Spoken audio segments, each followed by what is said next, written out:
कोल्हापूर महापालिकेच्या महापौर पदाची निवड होताना पक्षाच्या निवडून आलेल्या सदस्यांच्या संख्याबळाचा निकष लावण्यात आला। हाच निकष जिल्हा परिषद अध्यक्ष निवडीतही लावला तर कोल्हापूर जिल्हा परिषदेत राष्ट्रवादी काँग्रेसचा अध्यक्ष होण्यात कोणतीही अडचण नाही अशी प्रतिक्रिया नामदार हसन मुश्रीफ यांनी व्यक्त केली।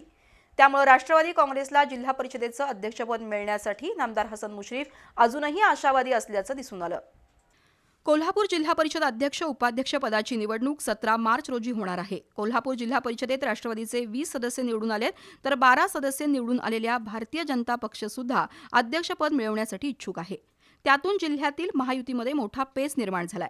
त्याबद्दल आज पत्रकारांनी नामदार हसन मुश्रीफ यांना विचारलं।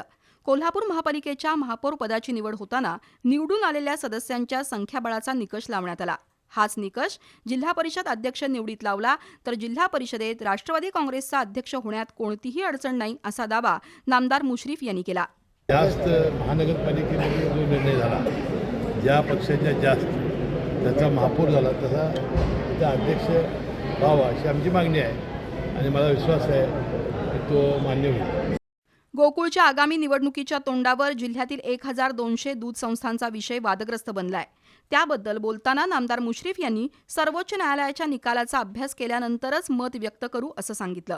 कोर्टाच्या बेंचमध्ये ज्या पद्धतीनं त्याची सुनावणी झाली त्यामध्ये बिनतारखेच्या माझ्या पत्राचा उल्लेख झालेला होता आणि मी लंपी आजारामुळं या राज्यातल्या मी काही संस्थेची नावं घालून दिली नव्हती, राज्यातल्या दूध संस्था या 50 लिटरची अट दुधाची पूर्ण करू शकणार नाहीत आणि विनाकारण त्या अवसायाला जातील आणि शेतकऱ्यांना नुकसान होईल म्हणून स्थगिती द्यावी अशी विनंती मी विखे पाटील दुग्ध विकास मंत्री तत्कालीन यांना केली होती। त्यांनी तात्काळ त्याला स्थगिती दिली होती। त्यांनी ऑर्डर देताना तारीख गाठलेली होती। दोघांच्याही तारखा या अनावधानानं राहिलेल्या होत्या, परंतु ज्याच्या आधारे त्या सचिवांनी जो आदेश काढला जॉईंट रजिस्ट्रारला त्याच्यामुळं ह्या ज्या अवसायाला त्याला स्थगिती मिळाली।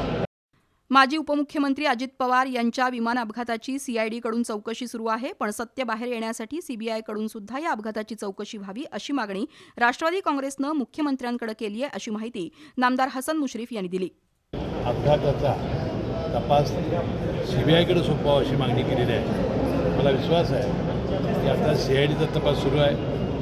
आता DCGA जी विमान प्राधिकरण संस्था आहे ती चौकशी करते आणि लवकरात लवकर सीबीआयला सुद्धा हा वर्ग होईल आणि दूध पाणी होईल आणि यामध्ये कोण आमच्या सगळ्या राज्यातल्या जनतेच्या देशातल्या जनतेच्या मनामध्ये या शंका आहेत त्या शंकेत निरसन होईल।